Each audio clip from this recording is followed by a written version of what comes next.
Machini nyakura Ramogi jwang weche manyien gi biro ni achiel kachiel kawae Ramogi TV chenro mar migago lendo makama biro ni kawuok e boma ma Nairobi. Mondo lendo nyakura Ramogi jwang yudi achiel kachiel kokalo e mbui mekwa duto te mag Ramogi TV, e mbui mar X yudo Ramogi TV KE, e mbui mar YouTube yudo Ramogi TV Kenya, Facebook wantiere live yudo kacha Ramogi TV, ka ituri kodo SMS line omo yao menari adek au chiel nono kanyo miwa paro kotenre kod weche manyien mabiro kelni sani kosoromo saa 7 mar odiechieng' ma kawuono. Abedo kata e weche manyien e migago nyinga Cleophas Oluoch jakisumo kanyakwar mokiewo nyaka chisango machiegni.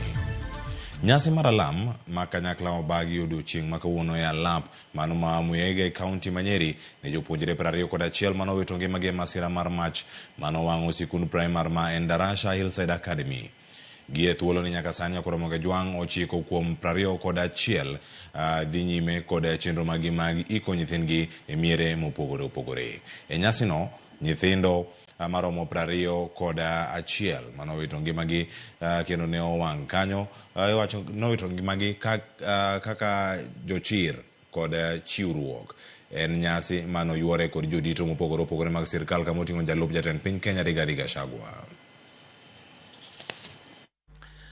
Your Excellency and everybody else concerned here, first of all, I would want to give my condolences to the parents. We have walked this journey with you together, and I can feel how much pain you have because I was with you. Director Kenywa, we are with you, and I really only want to say one thing. It is 21 days since this thing happened today. My problems became a trash under the circumstances. And I felt that God had really a big purpose to prepare me to face the loss that was facing my people.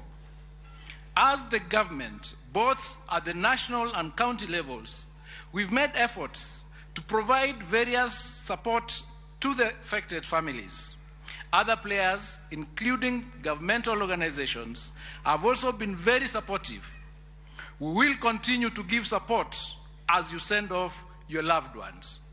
We are acutely aware that this cannot wipe away your tears or take away the unimaginable pain of losing a loved one, especially at such a tender age, when they were full of promise.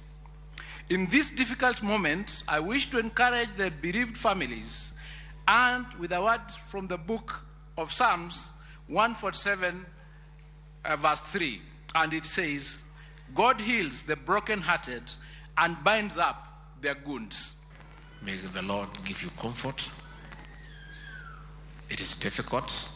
We cannot pretend to tell you that it is easy.